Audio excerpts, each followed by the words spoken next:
اعوذ باللہ من الشیطان الرجیم بسم اللہ الرحمن الرحیم یا صاحب الجمال و یا سید البشر من وجهک المنیر لقد نور القمر لا يمكن الثناء كما كان حقه بعد از خدا بزرگ توئی قصہ مختصر جزا اللہ عنا سیدنا و مولانا محمد صلی اللہ علیہ وآلہ وسلم ما هو اہلہ یا رب لک الحمد کما ینبغی لجلال وجہک وعظیم سلطانک رب اشرح لی صدری ویسر لی امری واحلل عقدۃ من لسانی یفقہوا قولی رب زدنی علما رب زدنی علما رب زدنی علما۔ السلام علیکم ورحمۃ اللہ وبرکاتہ۔ میں حافظہ افرا جاوید اسلام آپ سب سے مخاطب ہوں۔ اپنے یوٹیوب چینل انفینٹ اسلام میں آپ سب کو خوش آمدید کہتی ہوں۔ امید کرتی ہوں آپ سب خیریت سے ہوں گے، زندگی پرسکون، پر اطمینان اور ایمان بالخیر گزر رہی ہوگی۔ تفسیر کا باقاعدہ آغاز کرنے سے پہلے ایک چھوٹا سا ایکسکیوز، چھوٹی سی معذرت آپ کے سامنے پیش کرنا چاہوں گی کہ ابھی گزشتہ 1-1.5 ماہ سے میں نے تفسیر کنٹینیو نہیں کی، اور نجی مصروفیات تھی، ایگزامس تھے، جس کی وجہ سے اچھی خاصی مصروف ہو گئی تھی۔ لیکن اب دوبارہ سے ایگزام آ رہے ہیں، تو میں نے سوچا کہ ایگزامس تو زندگی میں چلتے ہی رہتے ہیں، تو تفسیر کنٹینیو کی جائے۔ بہت سے بچوں کے میسیجز بھی آ رہے تھے کہ آگے پڑھانا شروع کریں، تو اللہ سے دعا ہے کہ اب اس سلسلے کو جاری رکھے اور وداؤٹ اینی گیپ ہم اس کو مکمل کر سکیں، پورے قرآن کی تفسیر کو۔ تو سورہ یونس کا باقاعدہ آغاز ہوا تھا، اس کا ایک لیکچر اپلوڈ ہوا تھا اب سے تقریباً 1-1.5 ماہ پہلے۔ درمیان میں ایک کوئی چھوٹا موٹا لیکچر میں نے اپلوڈ کیا تھا، اس کے علاوہ میں خاصی مصروف تھی۔ تو آج لیکچر کا اللہ کے حکم سے باقاعدہ آغاز کرتے ہیں۔ پارہ نمبر 11 سورہ یونس، اور آیت نمبر 10 تک ہم نے پڑھ لیا تھا۔ آیت نمبر 11 سے 20 تک یعنی رکوع نمبر 2 آج کے سبق میں ہم پڑھیں گے۔ رکوع نمبر 2 کا آغاز ہوتا ہے آیت نمبر 11 سے، اور اس آیت میں اللہ رب العزت ارشاد فرماتا ہے وَلَوْ يُعَجِّلُ اللَّهُ لِلنَّاسِ الشَّرَّ اسْتِعْجَالَهُم بِالْخَيْرِ لَقُضِيَ إِلَيْهِمْ أَجَلُهُمْ فَنَذَرُ الَّذِينَ لَا يَرْجُونَ لِقَاءَنَا فِي طُغْيَانِهِمْ يَعْمَهُونَ۔ تو اس آیت کے ترجمے میں اللہ تعالیٰ ارشاد فرماتا ہے، اور اگر اللہ لوگوں پر عذاب اسی طرح جلدی بھیج دیتا جس طرح وہ بھلائی جلدی طلب کرتے ہیں، تو ان کی مدت ان کی طرف پوری کر دی جاتی۔ تو جو لوگ ہماری ملاقات کی امید نہیں رکھتے، ہم انہیں ان کی سرکشی میں بھٹکتا ہوا چھوڑ دیتے ہیں۔ اب آیت کا جو شان نزول ہے، اس میں ایک شخص، ایک منافق کا، ایک نان مسلم کا نام آتا ہے جس کا نام تھا نضر بن حارث۔ اب اس کے بارے میں یہ شان نزول میں یہ روایت آتی ہے کہ اس نے اپنی قوم کو اپنی ہٹ درمی دکھانے کے لیے کہ میں دین اسلام قبول نہیں کروں گا اور میں کسی سے نہیں ڈرتا، تو اس نے یہ الفاظ اپنی زبان سے ادا کیے تھے جن کا مفہوم ہے، اس نے اس طرح سے دعا کی تھی کہ خدایا اگر تو واقعی ہی تیرے محبوب، یہ جو نبی پاک صلی اللہ علیہ وآلہ وسلم کے متعلق اس نے کہا، اگر یہ سچے ہیں، دین اسلام سچا ہے اور ہم نے اسے قبول نہیں کیا ہوا اور ہم تیرے نافرمان ہیں، تو ہم پر غیبی طور پر عذاب لیا، پتھر برسا جس سے ہلاکت کا، جس طرح اگر ہم تیرے نافرمان ہیں تو پھر ہمیں پکڑ لے۔ یعنی اس قدر ہٹ درمی کے ساتھ، اس قدر جرت کے ساتھ اس نے اللہ تبارک و تعالیٰ کی نافرمانی بھی کی اور اس طرح کے الفاظ اپنی زبان سے ادا کیے۔ اور آقا علیہ الصلوۃ والسلام کو اللہ نے پھر اس آیت میں فرمایا کہ اے محبوب، بعض بیوقوف لوگ اپنی موت اپنے منہ سے مانگتے ہیں۔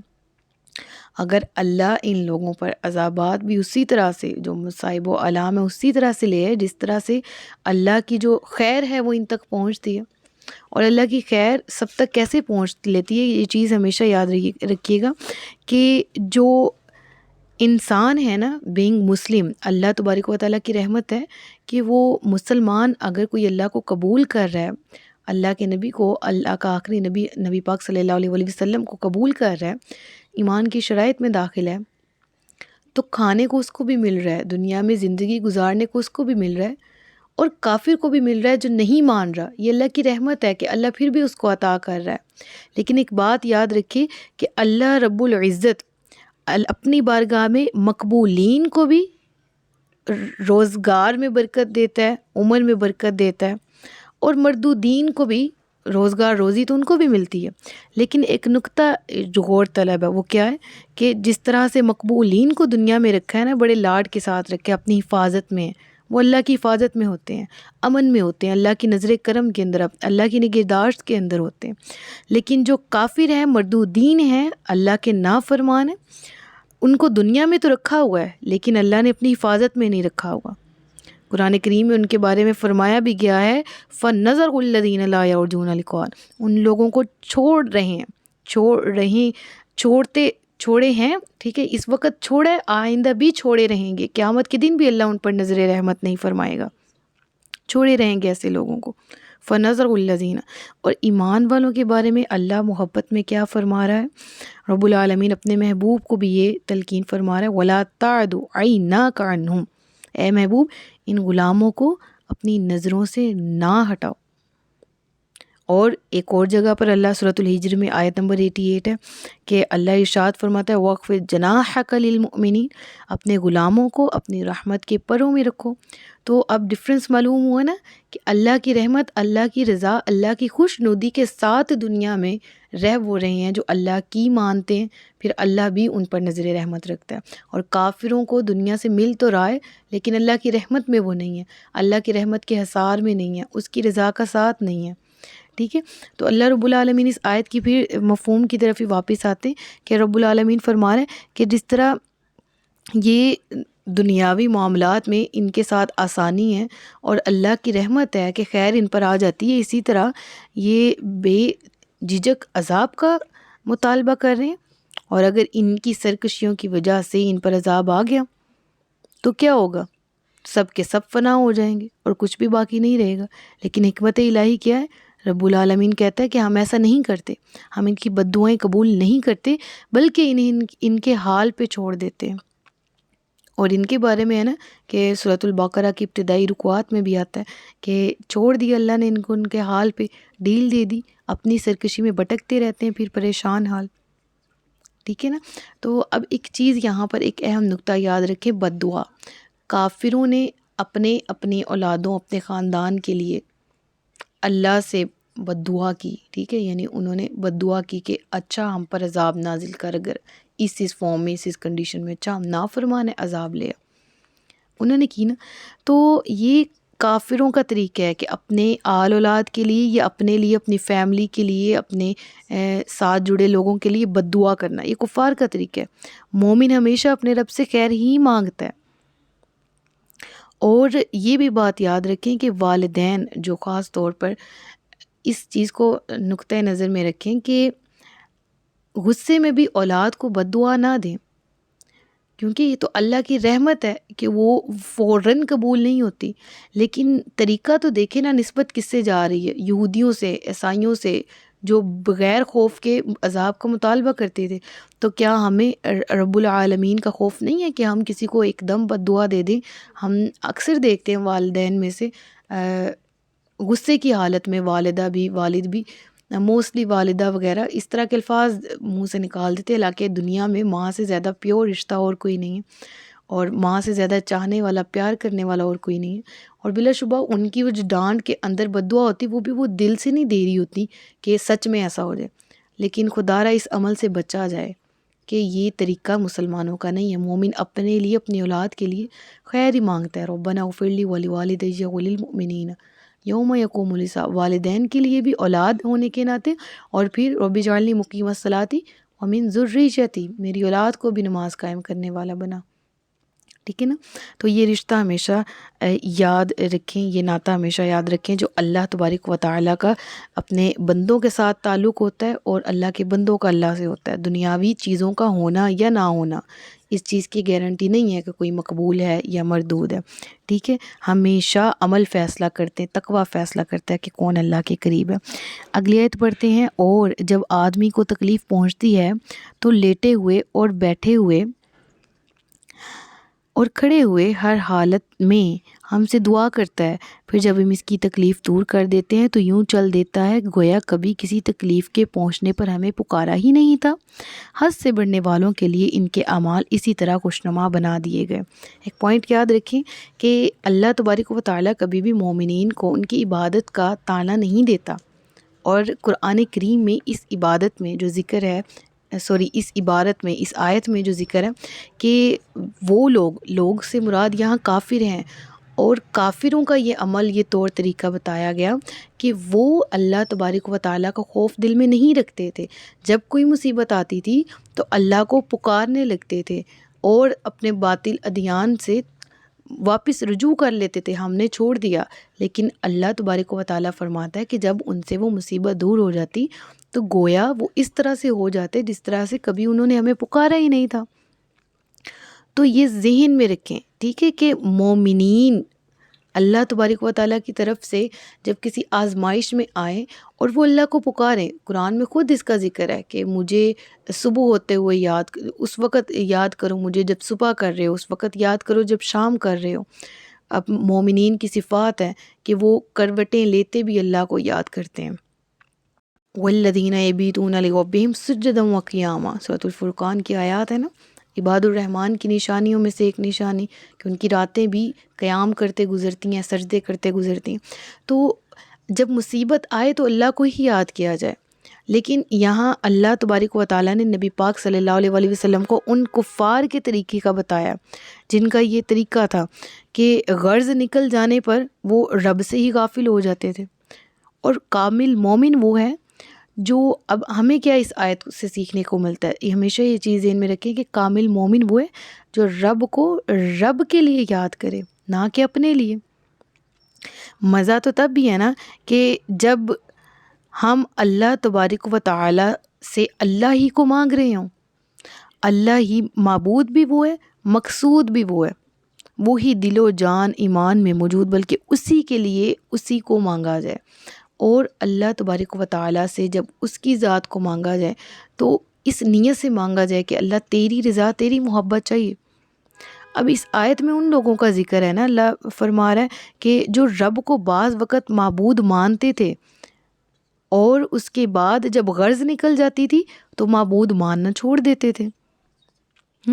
جب مقصود ہوتا تھا تب معبود مانتے تھے، اور جب مقصود نہیں ہوتا تھا یعنی غرض مکمل ہو جاتی، پوری ہو جاتی، اپنی غرض کے لیے معبود مانتے، اور جب غرض پوری ہو جاتی چھوڑ دیتے۔ تو اس کا نتیجہ کیا ہوا کہ غرض نکل جانے پر اب وہ رب کی یاد سے غافل ہوئے، رب سے غافل ہوئے۔ تو اللہ تبارک و تعالیٰ نے اس آیت میں کہا وہ حق اور باطل کا فرق نہیں کرتے، حق اور باطل کا فرق کرنے والے نہیں ہیں، ان کی عادات، ان کے اعتبار ایسے ہیں، مصیبت آنے پر اللہ کو یاد کرتے ہیں۔ تو اس آیت میں ان کا خاص ذکر کیوں کیا گیا؟ تاکہ ایمان والوں کو نصیحت حاصل ہو کہ ہم نے بھی صرف، میں یہ نہیں کہہ رہی کہ مصیبت میں اللہ کو یاد کرنا جو ہے وہ منع ہے، میں بالکل ایسا نہیں کہہ رہی، لیکن میں ضرور یہ بات ایڈ کرنا چاہوں گی کہ صرف مصیبت میں اللہ کو یاد کرنا یہ کہاں کا ایمان ہے، یہ کہاں کا پیار ہے جو اپنے معبود سے ہمیں ہے، کہ واقعی حقیقتاً پھر ہمیں بھی غرض سے محبت ہے، ہم اپنی غرض کی وجہ سے ہم اپنے اللہ سے محبت کر رہے ہیں اور اس کے قرآن کی تلاوت ہو رہی ہیں، اس سے دعائیں ہو رہی، تو اللہ سے اپنی غرض سے نہیں بلکہ اللہ سے اللہ کی رضا کے لیے مانگا جائے، اور اللہ سے اللہ ہی کو مانگا جائے۔ اللہ تبارک و تعالی ہمیں اپنے احکامات کی، اپنے حبیب کی اتباع کی توفیق دے اور ہمیں باطل سے بچنے کی توفیق عطا فرمائے، آمین ثم آمین۔ اب اگلی آیت پڑھتے ہیں، اور اگلی آیت ہے، اور آیت کا نمبر ہے 13۔ اور بے شک ہم نے تم سے پہلی قوموں کو ہلاک کر دیا جب انہوں نے ظلم کیا، اور ان کے پاس ہمارے رسول روشن دلائل لے کر تشریف لائے، اور وہ ایسے تھے ہی نہیں کہ ایمان لاتے۔ اب اس آیت پہ ذرا غور کر لیجیے گا، اور وہ ایسے تھے ہی نہیں کہ ایمان لاتے، اس کو ذرا میں ایکسپلین کروں گی کہ یہاں پر ایک بہت اہم نقطہ جو میں چاہوں گی کہ اگر آپ کے پاس اس وقت کاپی یا پینسل ہے تو آپ نوٹس لکھ لیں اس میں، کہ یہ کیا مراد ہے اس سے کہ وہ ایسے تھے ہی نہیں کہ ایمان لاتے۔ یعنی کوئی شخص اگر ایمان والا نہیں ہے تو اس پر، اب سب سے پہلے آیت کے پہلے حصے پہ آتے ہیں تاکہ آپ کو سمجھنے میں آسانی ہو۔ دیکھیں، اور بے شک ہم نے تم سے پہلی قوموں کو ہلاک کر دیا جب انہوں نے ظلم کیا، یعنی ہم نے ویری فرسٹ آیت میں کیا پڑھا تھا کہ وہ اللہ تبارک و تعالیٰ سے کہتے تھے کہ ہاں اگر ہم غلط ہیں تو عذاب لے آ۔ اب اللہ اس آیت میں ان کو وہ بھی جواب دے رہا ہے کہ ہاں کیوں نہیں، تم سے پہلی قوموں کی طرف ہی تم دیکھ لو کہ وہ بھی ظلم کرنے والے تھے، یعنی وہ بھی شرک، اس ظلم سے مراد شرک ہے، اللہ کو نہ ماننا ہے، اپنی جانوں پر ظلم کیا، ان کی بھی پکڑ ہوئی اور آج ان کے بھی نشان باقی نہیں ہیں۔ گزشتہ قومیں جو تھی ان کی تباہی کا سبب اللہ نے بیان کیا کہ وہ ظلم کرنے والے تھے، وہ اللہ کو نہیں ماننے والے تھے۔ ان کے پاس ہمارے رسول روشن دلائل لے کر تشریف لائے اور وہ ایسے تھے ہی نہیں کہ ایمان لاتے۔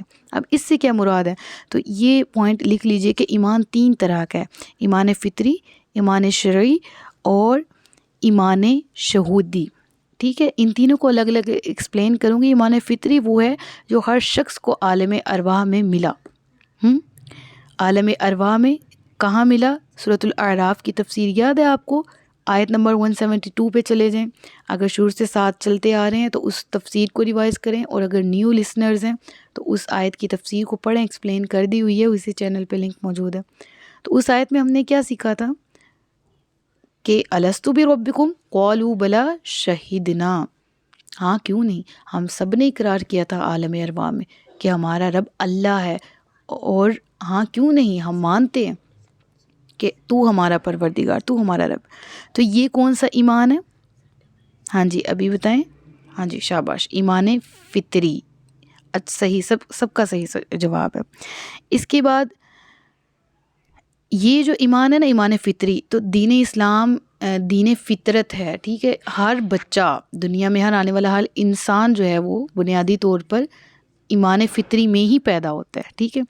اب ایمان شہودی وہ ہے جو مرتے دم اور مرتے وقت فرشتوں اور آخرت کے حالات دیکھ کر بندہ ان چیزوں کو مانے گا۔ جیسے کہ موت کے قریب جب فرشتے آئے، اب دیکھا ہاں واقعی موت برحق ہے، واقعی قیامت کے آثار، موت کے آثار جب سامنے نمایاں ہو گئے، اور جب موت کے فرشتے کو دیکھ لیا کہ اب بس سب کچھ ختم، تو اس وقت کا ایمان قبول کر لینا، یہ ایمان شہودی شہادت سے نکلا ہے، یعنی اس وقت کی گواہی کہ جب سامنے دیکھ لیا، جب دوسرے عالمین کے جو عالم ہیں، اس دنیا سے جاتے وقت اگلے عالم کا جو پردہ آپ کی آنکھوں کے سامنے کھول دیا جاتا ہے، اس کو دیکھ کر، یہ دونوں جو ایمان ہے نا جن کا میں نے ذکر کیا، ایمان فطری اور ایمان شہودی، یہ دونوں ایمان ایگزیکٹ بیسک، اور کہہ لیں کہ واقعی حقیقتاً جو ہے وہ صرف یہ، اگر میں ان کی اٹ سیلف بات کروں تو یہ دونوں ایمان نجات کا ذریعہ نہیں ہیں، ٹھیک ہے۔ نجات کا ذریعہ کون سا ایمان ہے؟ ایمان شرعی، وہ جو دنیا میں رہ کر نبی کے ذریعے میسر آیا ہو، جو غور و فکر کے بعد کلمہ پڑھا ہو اور عمل میں لے کر آیا گیا ہو، یہی ایمان جو ہے یہ نجات کا دار و مدار ہے، ٹھیک ہے۔ اب یہاں جو ذکر ہے نا کہ وہ ایسے تھے ہی نہیں کہ ایمان لاتے، کیا مراد ہے یہاں پر؟ کہ فی الحال یہ ایمان والے نہیں، آئندہ بھی ان کو ایمان ملنے والا نہیں۔ کیوں؟ اس کی تفسیر سورۃ البقرہ میں گزر گئی، ختم اللہ علی قلوبہم وعلی سمعہم وعلی ابصارہم غشاوۃ ولہم عذاب۔ کیا فرمایا گیا؟ کیوں؟ ان کے اپنے اعمال کی وجہ سے، برے اعمال کی وجہ سے پھر مہر لگ جاتی۔ پھر اس وجہ سے یہاں پر ذکر کیا گیا کہ یہ جو ہلاک شدہ قومیں تھیں یہ اسی لیے ہلاک کی گئیں کہ نہ وہ اس وقت فی الحال مومن تھیں اور نہ آئندہ مومن بننے والی تھی، تو وہ عذاب سے کس طرح بچ سکتی تھیں۔ پھر اللہ تبارک و تعالیٰ نے آیت کے آخری حصے میں فرمایا، ہم یوں ہی مجرموں کو بدلا دیتے ہیں، پھر ہم نے ان کے بعد تمہیں زمین میں جانشین بنایا تاکہ ہم دیکھیں کہ تم کیسے کام کرتے ہو۔ اور اس آیت کو ابھی کرنٹ دور حاضر میں میں اور آپ سن رہے ہیں، پڑھ رہے ہیں، ابھی اپلائی کریں نا، کہ ان قوموں کے بعد جن سے اس وقت ظاہری طور پر خطاب تھا، براہ راست خطاب تھا مکہ والوں سے، مشرکین سے، یہود و نصارہ سے، وہ بھی قومیں چلی گئیں۔ آج ہم بقیت قوم ہیں، بقیت قوم زندہ ہیں، ہم بھی آج ہیں تو کل نہیں ہوں گے، ہماری جگہ کوئی اور قوم ہوگی۔ تو قومیں تو وہ ہیں جو آنی جانی ہیں۔ اللہ نے فرمایا پھر ان کے بعد ہم نے تمہیں زمین میں جانشین بنایا تاکہ ہم دیکھیں تم کیسے کام کرتے ہو، اور جب ان کے پاس ہماری کوئی روشن آیات تلاوت کی جاتی تو ہم سے ملاقات کی امید نہ رکھنے والے کہتے کہ اس کے علاوہ کوئی اور قرآن لے کر آؤ یا اسے تبدیل کر دو۔ تم فرماؤ مجھے حق نہیں کہ میں اپنی طرف سے تبدیل کر دوں۔ اب اس آیت میں ان لوگوں کا ذکر ہے جو کہ ایمان لانے والے نہیں تھے، اور وہ اپنی ضد میں اور اپنے بہانے میں ایک طرح سے من گڑت حجت قائم کرتے ہوئے وہ یہ کہتے کہ ہم ایمان نہیں لائیں گے، ہاں یہ جو قرآن تم نازل کہتے ہو کہ مجھ پر نازل ہوا ہے، ہمارے سامنے لائے ہو، یا تو اسے تبدیل کر دو پھر ہم مانیں گے۔ تبدیل کرنے سے کیا مراد ہے؟ یعنی جو احکامات ہماری مرضی کے ہیں وہی ایڈ کرو اور اسی کو چلاؤ.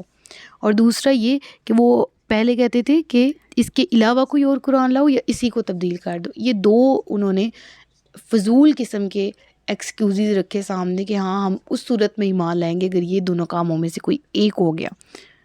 تو اللہ تبارک و تعالیٰ کے حبیب نے پھر اللہ نے فرمایا حبیب فرما دیں، آپ انہیں جواب دیں کہ دوسرا قرآن لانا تو بڑی بات ہے، میرے لیے تو یہ بھی ناممکن نہیں ہے کہ قرآنی آیات میں کچھ ترمیم اپنی رائے سے کر دوں، کیونکہ وما ینطق عن الہویٰ ان ہوا الا وحی یوحیٰ، اللہ کے نبی تو وہی فرماتے ہیں جو اللہ نے ان کو حکم دیا ہوتا ہے.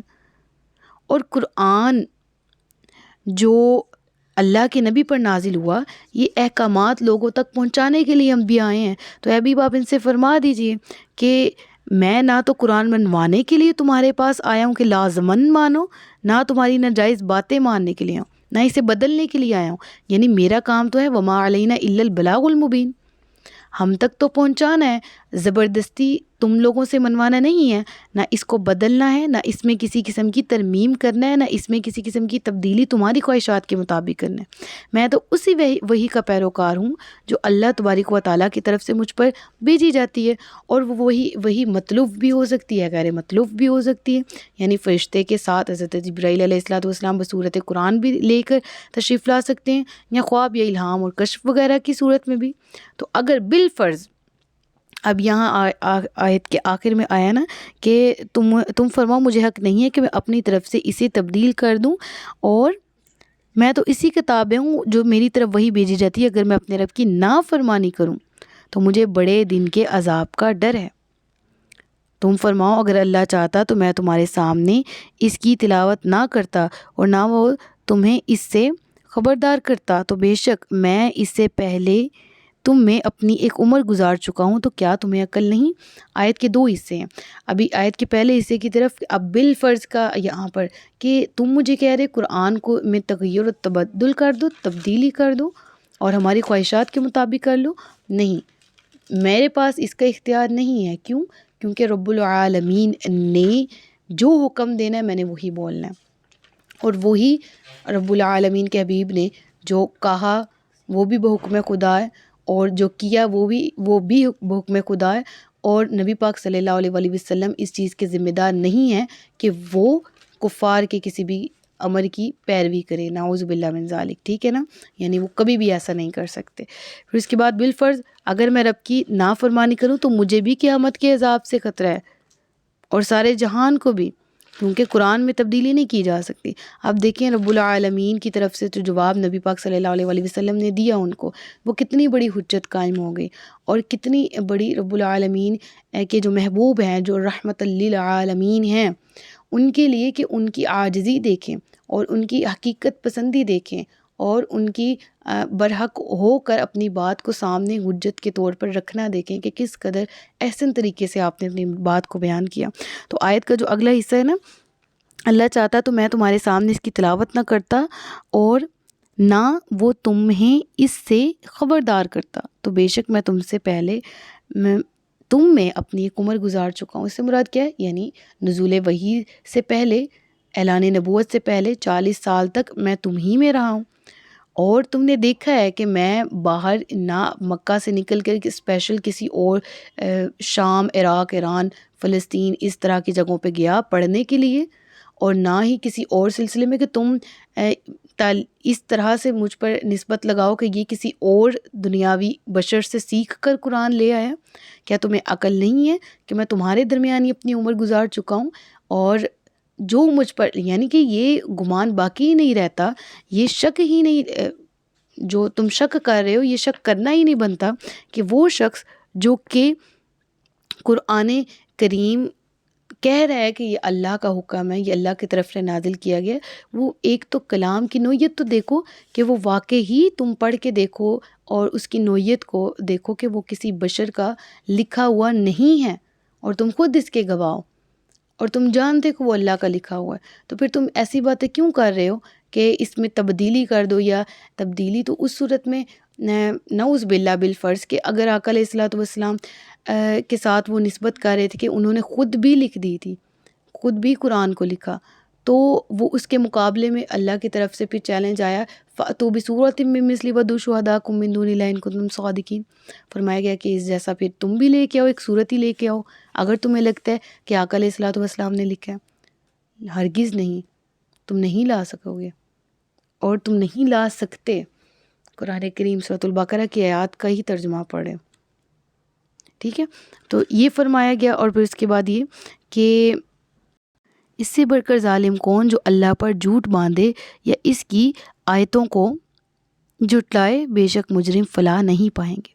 اور یہ مشرک اللہ کے سوا ایسی چیز کی عبادت کرتے ہیں جو نہ انہیں کوئی نقصان دے سکے نہ نفع دے سکے، اور یہ کہتے ہیں کہ یہ بت اللہ کی بارگاہ میں ہمارے سفارشی ہیں۔ تم فرماؤ، کیا تم اللہ کو وہ بات بتاتے ہو جو اس کے علم میں نہ آسمانوں میں ہے نہ زمین میں؟ اللہ اکبر۔ اور وہ ان کے شرک سے پاک اور بلند اور بالا ہے۔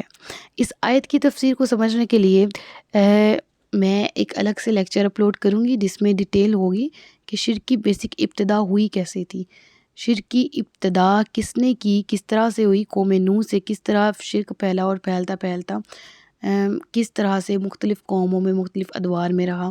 اگر اس لیکچر میں اس کو ایڈ کر دیا تو یہ لیکچر کافی زیادہ لمبا ہو جائے گا، اس لیے مجھے یاد بھی دلاتے رہیے گا کہ یہ والا لیکچر اپلوڈ کرنا ہے۔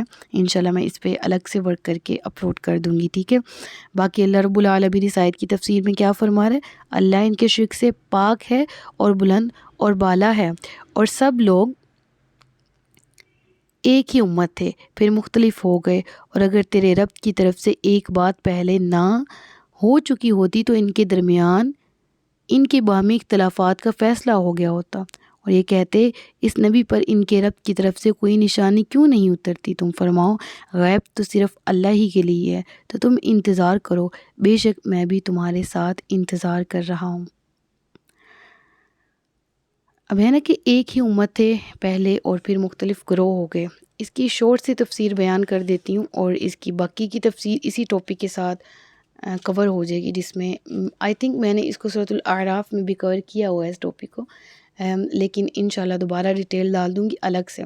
تو یہ ٹاپک کہ شرک کی ابتدا کس طرح سے ہوئی اور پہلے کون سا دین تھا، کب تک رہا، تو زیادہ تر علماء کرام یہ فرماتے ہیں کہ جو پہلا دین تھا اوبویسلی دین اسلام تھا، وہ حضرت آدم سے لے کر حضرت نوح علیہ الصلوۃ والسلام تک سیم ہی رہا، ٹھیک ہے۔ اور حضرت نوح علیہ الصلوۃ والسلام جو ہیں ان کے دور میں جو ہے وہ شرک کی ابتدا ہوئی تھی، ٹھیک ہے۔ تو یہاں پر ہے نا کہ اس سے پہلے لوگ ایک ہی دین پر تھے، پھر ان میں آپس میں اختلاف پیدا ہو گیا، اور تیرے رب کی طرف سے بات طے نہ ہو چکی ہوتی۔ کون سی بات طے نہ ہو چکی ہوتی؟